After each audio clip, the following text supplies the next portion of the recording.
I'd like to welcome you to this panel discussion on AI and regulation. We're probably going to be looking here at a retail perspective. This morning the discussion was around regulations and standards within government. So we're looking outward to AI and the community, and hopefully a bit kind of on the ground retail kind of look at this. The questions was about who, how and when. I'm going to add what to this because there are so many huge areas that regulators might consider: privacy, copyright, AI bias, warfare, deepfakes, AI art, music. Where do you start? Governments are traditionally behind the eight ball understanding of needs regulating because legislators are human, they're not necessarily AI gurus. People here can introduce themselves on the panel. Toby Walsh, you might have seen this morning, but just in case you haven't. Chief Scientist at UNSW's new AI Institute. And Max? Max McNamara. I look after the team at Avepoint, data governance and data management there. And Lorraine, if you were here the previous segment, you would know her already, but in case you weren't. My name is Lorraine, and I'm the Human Rights Commissioner with the Australian Human Rights Commission, and amongst other things lead our work on technology and human rights. So look, I'll start with Toby Walsh. Toby, what regulation should Australia have? And I'll just add another thing to this, and that is that should we be kind of tough love regulators like the Europeans are alluding to with the EU Act, which I think comes into force next month? Or do we have a more hands-off or careful approach that we kind of see being developed elsewhere? But importantly, where do we start, because it's such an enormous area? You're right, it's an enormous area. I think there was a feeling in the past that you shouldn't, and you couldn't regulate the tech space, you shouldn't, because that was going to stifle innovation, and you couldn't because somehow it was different, it wasn't physical. I think there's a real appetite looking at surveys of the public, talking to politicians, conversations with tech people that you can and you should. You can, it's technically possible, with examples of things like GDPR demonstrating you can give people back some of the privacies that were perhaps taken away by some of the encroachment of technology. And that you should, because otherwise actually we won't get the benefits, but we'll get the downsides without the upsides. And so I think there's a real appetite. If GDPR is anything to go by, that sort of regulation can be quite viral. The EU very much leading the way. So I would not be surprised if we don't end up with something similar with an Australian flavour to it, of course, that protects indigenous data and things like this. But I think it's going to set an important standard. There are 17 countries, I think, outside of Europe that have something similar to GDPR now, which proves how viral that legislation can be. And I think the EU, which is 5 years ahead of the rest of the world in terms of thinking about, they started this process 5 years ago, they're now setting a very important process. Well, you mentioned this morning really important online and all the issues around kids online and the images that we're starting to see. That's obviously been a priority of government. It seemed quite appropriate that it is. But it's a priority of parents. Pardon? Priority of every parent. Absolutely, absolutely. Are there others that you put up there in we must get onto this ASAP? We're going through a lot of elections this year. We will have our own general election here as well. I think we should be very concerned about how the tools are being weaponized. Social media should have been a wake-up call to the idea that we can influence how people vote, not necessarily in a good way. And we're now about to supercharge that with very persuasive deepfake generated content. I think we need to protect our democracy from that.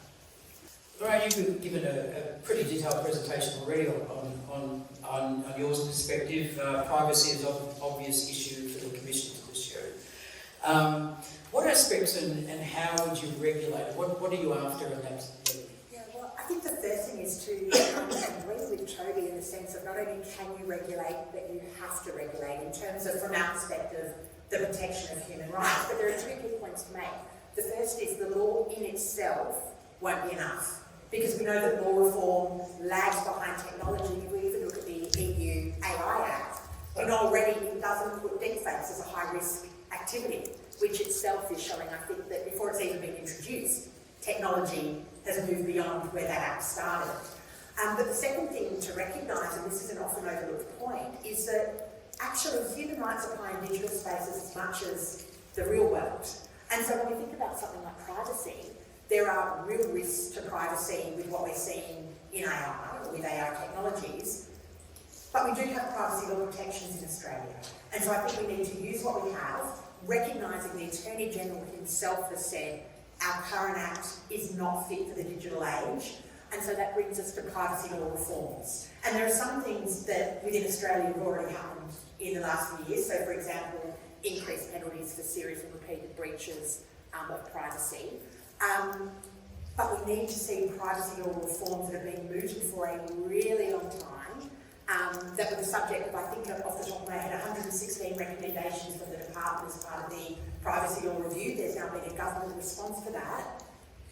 But we need to actually deliver that law reform, because things like greater protection for children in terms of privacy, things like ensuring that individuals are given greater control over their information, that companies have to seek informed consent for the use of that information, those things are really important to have reflected in law. And what I'm concerned about, and I know it's easy from the cheap seats, but actually delivering the reform rather than talking about it is incredibly important, firstly. But secondly, we actually need a harmonised framework, and I am concerned that things like the fact that we've had identity verification legislation, digital identity legislation, both of which rely on a privacy law framework that is yet to be reformed, and yet both of which need to be consistent and harmonised with that framework. So we need to make sure we don't just deliver privacy law reform, but an entire framework that actually is consistent and harmonised. You've also expressed concern about discrimination, algorithm bias. Algorithm bias is something Americans have been kind of onto for a while, and there is obvious concern that AI systems will reflect the information that they're trained on, which can be biased as well and perpetuates some of the inequities. How is that going to, I mean, it doesn't seem just a theoretical thing, how's it going to impact people? And again, what can we be mindful of doing to try and prevent it? Well, again, it's not a theoretical thing, it does directly impact people, and we see that already in things like, for example, AI and recruitment. There are a lot of examples that have been given where if you train an AI tool on the basis of past employment data, it will replicate the demographics of that existing workforce. So when you're looking at, for example, achieving gender equality in the workplace, you really need to be mindful of how AI and recruitment might help you achieve that, or actually detract and reinforce traditional stereotypes in that sense. But again, I would say discrimination laws that we have in Australia apply in technologically advanced spaces as much as they do in more traditional spaces. So what we need to be doing is applying existing law, ensuring that we create legislation for any regulatory gaps that we identify, but also recognising, and this is where I'll give a shout out to the 2020 technical report that the Australian Human Rights Commission did, where we looked at algorithmic bias, looked at steps that you could take to mitigate the risks of that bias, and found that there was not a one-size-fits-all magic solution, that actually we need to be thinking about a variety of responses in all different circumstances, and responses that aren't a set and forget, because algorithmic bias can not only apply when a product is introduced, but can creep in over time. And so we need to make sure that we're alert to this at every step of the life cycle. Thank you very much. Max, you work fairly closely with Microsoft. You've got probably a good perspective from the point of view of business and the larger tech companies. The best regulation is the regulation that's embraced across the spectrum of that. How is enterprises seeing the prospect of regulation in the AI and generative AI area, and do you expect any pushback from what the government might propose in this area? I don't think there's any pushback that's needed. You look at the example you mentioned, Lorraine, that happened at Amazon. Which that is exactly right. So just really quickly, this talks of the need for regulation. It actually over-indexed, therefore under-indexed in minority communities. It was basically removing a good portion of candidates from that pool that were never hired because of that. So Jensen Huang, the CEO of NVIDIA, has consistently come out and said that regulation is needed in the public sector. So it's not in question. I suppose it's the how, and there's been pushback. There's been several bills raised in the US, and there's been consistent pushback against them to the point where now it's being regulated at a state level. California's introduced some legislation recently. I think the concern, I see it here, both with the hyperscalers, but also with customers in Australia, is that regulation is going to lag, and it's needed now. So maybe more looking at frameworks and guidelines. The Essential Aid is a great example of what we've done in this country and what most CIOs and CISOs have really jumped on in terms of guidance around where they're going. So I suspect that's what we can do in the short term to really get moving in this regard. We'll wait for the policy and legislation to follow because it's going to take some time, and we appreciate that. But in saying that, what we see the most is still the biggest concern. I'm talking more in the generative AI space. That's what a lot of organisations, including many of you in the room, are probably looking at using in your organisations to increase that productivity gap we have in the country. The concern is more around the data behind the file, and that's really where they're faced with challenges to make sure that they haven't got overshared information, sensitive information in the hands of the wrong people. They haven't got redundant, obviously, trivial data that's spitting out incorrect recommendations because it was information from 10 years ago. And I think that is top of mind with IT executives, and something that's just as pressing in their minds that we're helping resolve every day, and is keeping them up, I feel like. We've got multiple tracks here. We've got the models that we use publicly in generative AI, where it's been open slather on where they get the information from. But I guess when you get to companies, they've got the opposite problem. They're not being really concerned about their data, their private data somehow leaking out to competitors or others there. Is that a notable concern? It is, and I think existing frameworks like the ISO standards have already been updated to reflect new AI guidelines. The NIST framework, which is out of the US, it's already reflecting new standards, if you like, around how those organisations keep up. So that's absolutely top of mind. I don't think self-regulation will work. I'm not sitting here suggesting that's going to work, but I think that is what we're going to see is those frameworks, just like we have an essential aid locally, going to drive requirements, and those requirements through security reviews that organisations like us have to fill out daily for our enterprise and government customers are going to drive the next step of alignment in parallel with legislation and policy that will come down the path. Coming back to you, Toby, generative AI is a universal phenomenon around the world, and some people are saying, well, why don't we just have a nice, simple, universal regulation system? Good luck with that. Of course, that is problematic on several levels. One is about sovereignty, for example, and exactly whose types of laws would be implemented. But do you want to tell us a bit about, the idea of international regulation? Where does it have its role, and where can we not really just rely on it? Well, international regulation does have a role to play. I've had the privilege to speak at the United Nations where they do make regulation.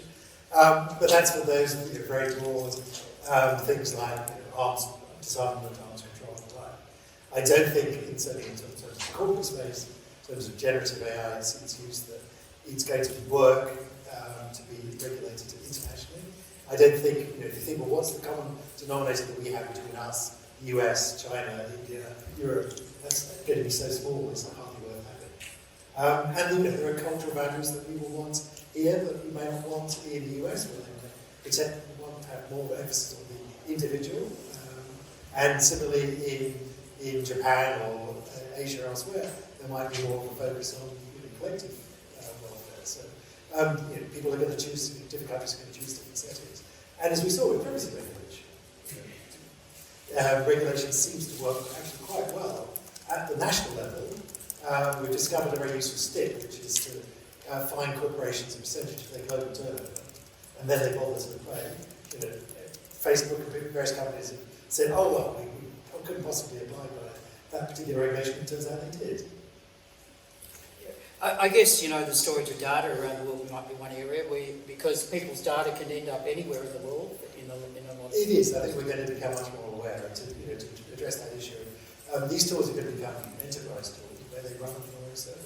Yeah. And so you can say to your customers, you didn't share the data with anyone else to leave the building.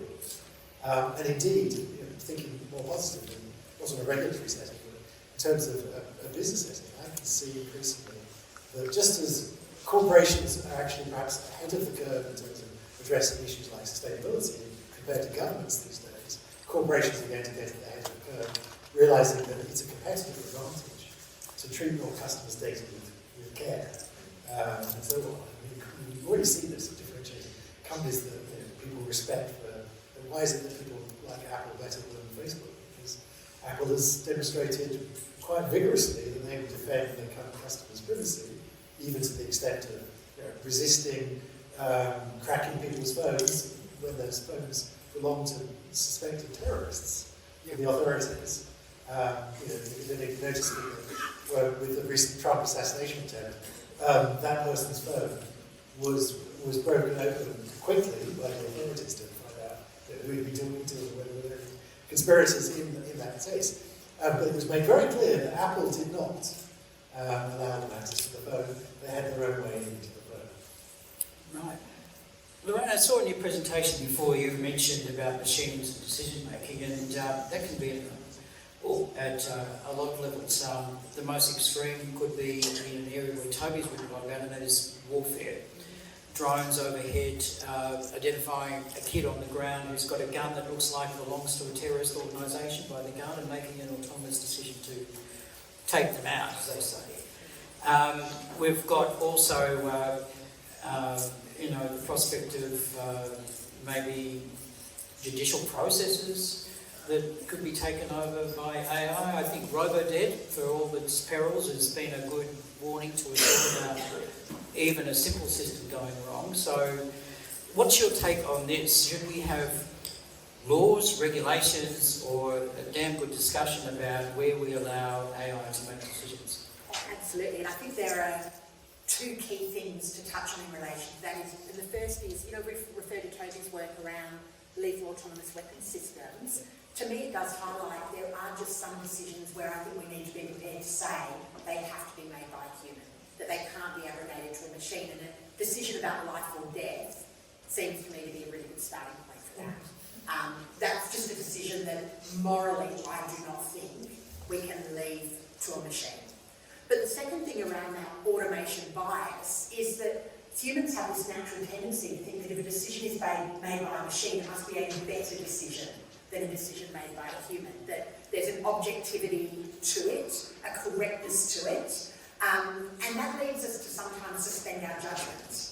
And the example that's often given is in relation to Google Maps, where you've had examples of people literally driving their cars into the water because they were following the GPS, they were following Google Maps, and they suspended their own judgment because the machine told them to. So I think the answer to all of these things is, first of all, to say some things can't be handed over to machines. But secondly, even when decisions are given to machines, even when we have machine-led processes, it's not enough to just have a human in the loop. We have to have an informed human in the loop, and a human who is prepared to exercise independent judgment and empowered to actually interrogate the outcome from the machine. Because at the end of the day, we need humans to be in control of these processes, allowing the machines to be a tool, but not to supersede our judgment and decision-making capacity. I mean, I can see that we'll be having decision-making at all sorts of levels. For example, at a conference like this, you could have a machine try and do the bookings of where people stay in their hotels and how they're transported to and from here. Are we going to have standards around the testing or even simulations of these models? Because you can imagine a stuff-up of a conference being, just people milling everywhere. So what about, precursors to the event and testing and so on? Well, and I think it again highlights the fact that this isn't set and forget. You actually need to, when you're talking about a generative AI model where the entire purpose of it is that it learns as it goes, it means you do need to be conscious of these things, not just when the product's first developed, but as the product is used and throughout its entire life cycle. And finally, what would the Human Rights Commission's view be about a legal decision-making process, maybe starting in administrative courts, where you've got an AI kind of judge there? This could be 2062 or some other futuristic time, but nevertheless, it could happen. What do you think? Well, so my background is as a lawyer, and I was a state prosecutor prosecutor for a period of time. And Yeah. I say legal research, legal practice has already been transformed by technology in such profound ways. I, talk to students these days about how when I started at law school, you had to go to the library card system and, search through the cards to try and track through precedent, whereas now the entire history of the law around the entire world is at your fingertips. So there are enormous benefits, but again, I think legal processes impact on people's rights in really fundamental ways. And I think the decision, for example, about whether somebody's granted bail or not, what sentence somebody receives, how much damages should be awarded, there's a potential to be perhaps informed by AI in terms of analysing data, coming up with, possible outcomes, but the outcome has to be decided by a human. I think if you're impacting on someone's legal rights, you really, at the end of the day, need to have a human being in charge of that process. Excellent. Max, you mentioned before about the speed of regulation. It is a real test, isn't it? Because it's not necessarily that governments are slow, although they are, but it's just the pace of which all this material is coming available publicly. Do you think we have some structures in place in government and Attorney General's Department here federally and that, but do we need a much bigger involvement of people and bodies to get this law happening faster, but also happening correctly? Yeah, it comes as a collaboration, I think, between government and enterprise, at least in what we do. This is going to be a drawn-out process because it's going to be pushback. We talked about it at multiple levels. Everyone is in agreement that security and safety need to be front of mind whenever we're using AI tools. And again, I believe in Gen AI is something I know relatively well because the outcomes are really important for humanity, but also for businesses who ultimately will fund this, continue to fund the investment into the research and development that it's happening. So there's no doubt, and I think that the faster that can and the better the outcomes for everyone.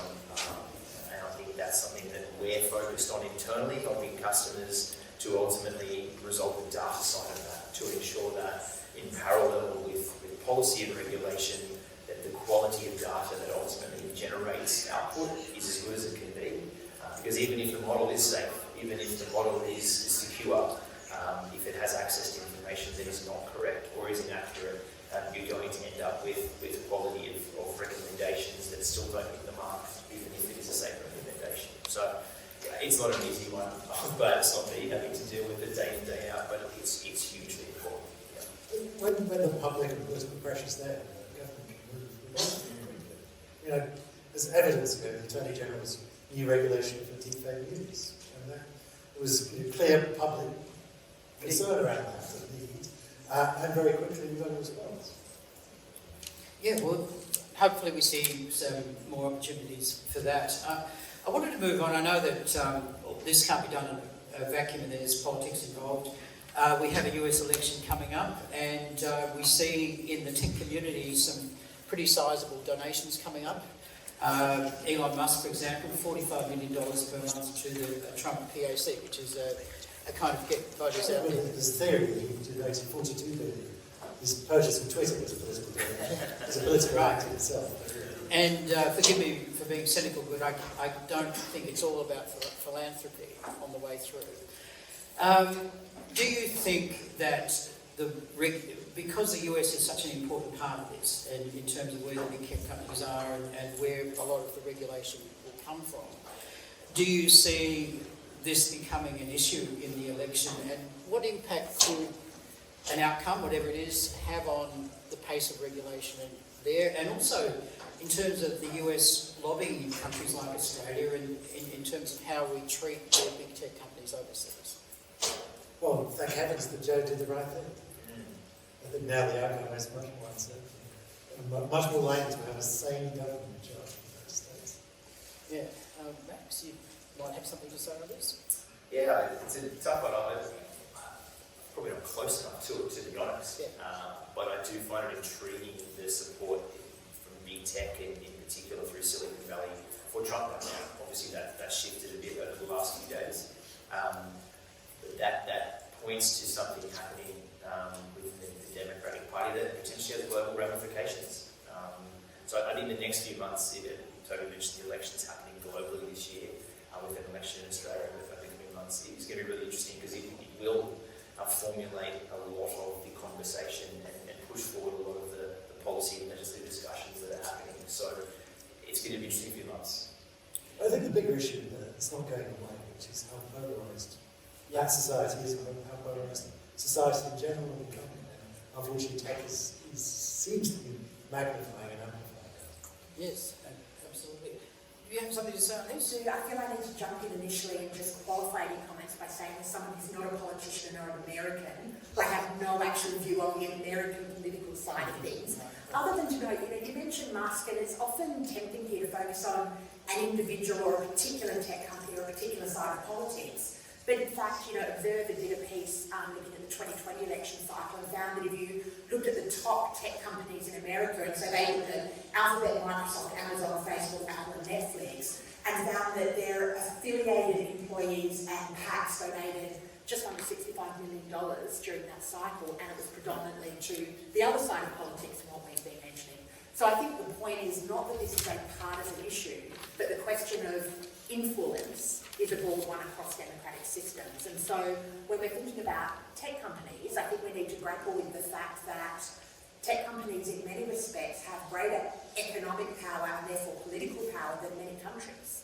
And what that means in terms of national sovereignty, democratic elections, and openness and transparency in terms of policy making, I think is something we need to grapple with. And it's something that can have positive and negative impacts, because we've spoken a little bit about the dangers to democracy, but we also are relying increasingly on tech companies to help us solve some of the most complex problems challenging our society. So I think grappling with all of that is really difficult, and I unfortunately don't have a one-sentence solution for you. I guess one big thing since 2020 is we've seen a lot of antitrust actions in the US, so I guess the US tech companies are more mindful of where that goes forward, those types of more aggressive actions. I'll just end on the last thing. It's not technically AI, but I notice the former President Trump has said he wants to be the first crypto president in the US. And the thing that worries me about that, and I've got a comment around it, is we're not really across the being able to deal with money laundering, tax evasion, organised crime, and corrupt nation states using cryptocurrency, whether it's Bitcoin or others. So is this a bit of a worry? Do we need to really still be looking at regulation around cryptocurrencies? Anyone has the blockchain is a beautiful idea, a beautiful transformative idea. And government has actually much to benefit in terms of many of the markets and ledgers and registrations it maintains could be better done, more efficiently, more effectively done with blockchain. Unfortunately, there's a lot of fraud, a lot of misbehaviour in the current crypto scene. But in 10 or 20 years' time, we're going to look back just like we look back at the dot-com boom and bust and say, oh, actually, there was something interesting, useful and productive to be had here, even if there was a lot of blood left in the ball to get to that point. Yeah. I mean, we have seen, for example, the undermining of sanctions with the war in Ukraine, with the movement of money by sovereign states and Russia and so on. So it's not an easy issue to deal with. But unless anyone's got anything else to add, I think it's been a terrific discussion. Feel free to comment if you wish. Thanks for having us. All right, it's been a pleasure, and thank you very much too.